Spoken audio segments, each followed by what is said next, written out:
നമ്മളിന്ന് കാണിക്കാൻ പോകുന്നത് ചക്കക്കുരുവും മാങ്ങയും കൂടെ തേങ്ങ അരച്ച് വെച്ചൊരു കറിയാണ്. നിങ്ങളൊക്കെ ഉണ്ടാക്കി കാണുമെന്ന് എനിക്കറിയാം.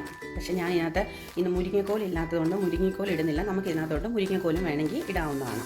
അപ്പം നിങ്ങൾ ചോദിക്കും ഈ ചക്കക്കുരുവിൻ്റെ ഈ തൊലി എന്താ ചീവി കളയാത്തതെന്ന്.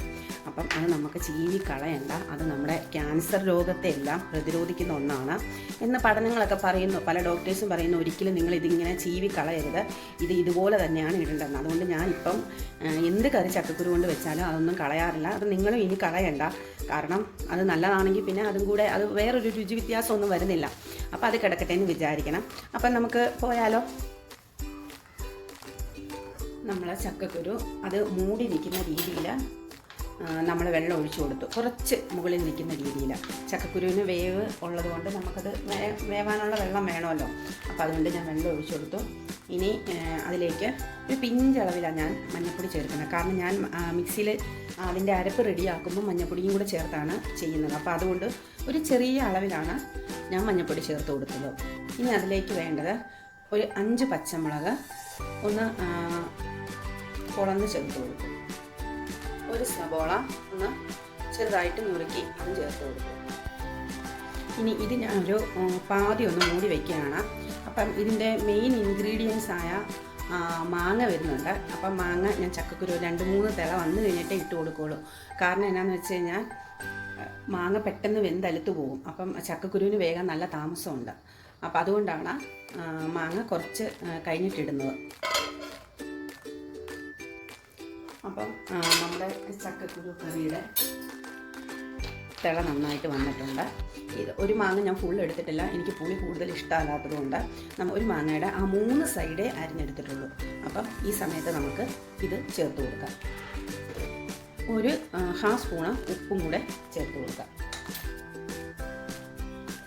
ഇത് അടച്ച് വെച്ച് ഫ്ലെയിം മീഡിയത്തിലേക്കാക്കാം. ഈ സമയം തന്നെ നമുക്ക് അരപ്പ് റെഡിയാക്കാം. അപ്പം ഞാനൊരു മിക്സിയുടെ ജാർ എടുത്തിട്ടുണ്ട്. അതിലേക്ക് ഞാൻ ഒരു 3 സ്പൂൺ അളവിൽ തേങ്ങ ചേർത്ത് കൊടുക്കുന്നുണ്ട്. അരച്ചെടുക്കാത്തത് കൊണ്ടാണ് ഞാൻ കുറച്ചും കൂടി ഇട്ട് കൊടുത്തത്. അപ്പം തേങ്ങ നമുക്ക് ചേർത്ത് കൊടുക്കാം. ഒരു 4 ഉള്ളി ഞാൻ ഇതിനകത്തോട്ട് ഇട്ടു. കുറച്ച് മഞ്ഞൾപ്പൊടി ഇട്ട് അരയ്ക്കുമ്പോഴാണ് എനിക്ക് ആ കളർ കിട്ടുന്നത്. അപ്പോൾ അതുകൊണ്ട് ഞാൻ ഇപ്പോൾ കുറച്ച് മഞ്ഞൾപ്പൊടി ഇട്ട് കൊടുത്തിട്ടുണ്ട്. നേരത്തെ നമ്മൾ കറിയിലും കുറച്ച് മഞ്ഞൾപ്പൊടി ചേർത്ത് കൊടുത്തിട്ടുണ്ട്. 1/2 സ്പൂണേ എടുത്തിട്ടുള്ളൂ. പെരുംജീരകപ്പൊടി ഞാൻ ഇട്ട് കൊടുത്തിട്ടുണ്ട്. 1 കപ്പ് വെള്ളവും കൂടെ ചേർത്ത് ഇത് നന്നായിട്ട് നല്ല മഷി പോലെ അരഞ്ഞ് കിട്ടണം. എന്നാലേ ഉള്ളൂ കറിക്ക് ടേസ്റ്റ് കിട്ടുള്ളൂ. അപ്പം നമുക്ക് അരച്ചിട്ട് വരാം. അപ്പം നമ്മുടെ ചക്കക്കുരു കറി ചക്കക്കുരു വെന്തിട്ടുണ്ട്. നമ്മുടെ വെന്തിട്ടുണ്ടോ നമുക്ക് വേണമെങ്കിൽ ഇങ്ങനെ ഒന്ന് പയ്യെ നെക്കി നോക്കാവുന്നതാണ്. അപ്പം ചക്കക്കുരു വെന്തിട്ടുണ്ട്. ഉടയുന്നത് നല്ലതാണ്. ചിലർക്ക് കറിയിൽ ചക്കക്കുരു വേണം, ചിലർക്ക് കറിയിൽ ചക്കക്കുരു വേണ്ട, ഉടഞ്ഞ് കിടക്കണം. അപ്പോൾ അതൊക്കെ നിങ്ങളുടെ ഇഷ്ടത്തിന് നിങ്ങൾക്ക് എടുക്കാവുന്നതാണ്. ഇപ്പോൾ എൻ്റെ പരുവത്തിന് ചക്കക്കുരു വെന്തിട്ടുണ്ട്. നന്നായിട്ട് അരച്ച് വെച്ച ഈ അരപ്പ് നമുക്ക് ചേർത്ത് കൊടുക്കാം. തിളച്ച് പോകുമെന്ന് നമുക്ക് പേടിയുണ്ടെങ്കിൽ നമ്മൾ എന്ത് ചെയ്യണം, തീയ ഓഫ് ചെയ്തിട്ട് വേണം, ആ ഫ്ലെയിം നന്നായിട്ട് ഓഫ് ചെയ്തിട്ട് വേണം നമ്മൾ ചെയ്താൽ. അല്ലെങ്കിൽ നമ്മൾ വെള്ളമൊക്കെ എടുക്കുന്ന സമയം കൊണ്ട് ഇത് തിളച്ച് പോകും. തിളച്ച് പോയാൽ കറി കൊള്ളത്തില്ല. അപ്പോൾ അതുകൊണ്ട് ഞാനിപ്പോൾ തീ ഓഫ് ചെയ്തിട്ടുണ്ട്. അപ്പോൾ ഓഫ് ചെയ്തിട്ട് വേണം നമുക്ക് ചെയ്യാൻ. അതിലേക്ക് നമുക്ക് ചാറിന് ആവശ്യമായ വെള്ളം കൂടെ നമുക്ക് ചേർത്തു. ഫ്ലെയിം ഓൺ ആക്കിയിട്ടുണ്ട്. അപ്പോൾ ഇനിയിപ്പോൾ നമുക്ക് ഒന്ന് ചെറുതായിട്ട് ചൂടാകുന്ന വരെ നിർത്താതെ ഇളക്കി കൊടുക്കാം. ഇത് തിളയ്ക്കാതിരിക്കാൻ വേണ്ടിയാണ് നമ്മൾ നിർത്താതെ ഇളക്കി കൊടുക്കുന്നത്. അല്ലെങ്കിൽ തിളച്ചാൽ കൊള്ളത്തില്ല. താളിക്കാനുള്ള ആവശ്യമുള്ള ആ സാധനങ്ങളൊക്കെ എടുത്ത് നമുക്ക് താളിക്കാം. അപ്പം 1 സ്പൂണ് കടുക് എണ്ണ ചൂടാകുമ്പോൾ നമുക്ക് ഇട്ട് കൊടുക്കാം. നമ്മുടെ കടുക് നന്നായിട്ട് പൊട്ടി വന്നിട്ടുണ്ട്. ഇനി നമുക്ക് ഒരു 4 ഉള്ളി ഞാൻ അരിഞ്ഞത് ഇട്ട് കൊടുക്കാം.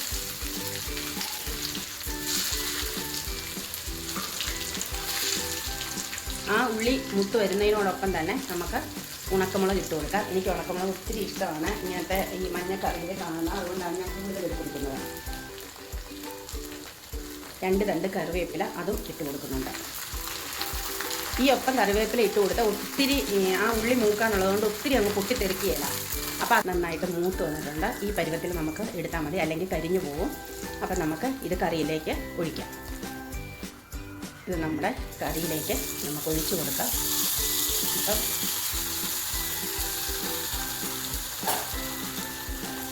നല്ല ടേസ്റ്റി ആയിട്ടുള്ള ചക്കക്കുരു മാങ്ങാക്കറി റെഡി ആയിട്ടുണ്ട്. നിങ്ങൾക്ക് എല്ലാവർക്കും ഇഷ്ടമാകുമെന്ന് വിചാരിക്കുന്നു. നിങ്ങൾ ഉണ്ടാക്കി നോക്കണം, എന്നിട്ട് അതിൻ്റെ ഫീഡ്ബാക്ക് അറിയിക്കണം. ഇഷ്ടപ്പെട്ടാൽ, എൻ്റെ പ്രസൻറ്റേഷനെല്ലാം ഇഷ്ടപ്പെട്ടാൽ നിങ്ങൾ ലൈക്ക് ചെയ്യണം, മുഴുവൻ കാണണം, സബ്സ്ക്രൈബ് ചെയ്യണം. അപ്പം ഓക്കെ, താങ്ക് യു.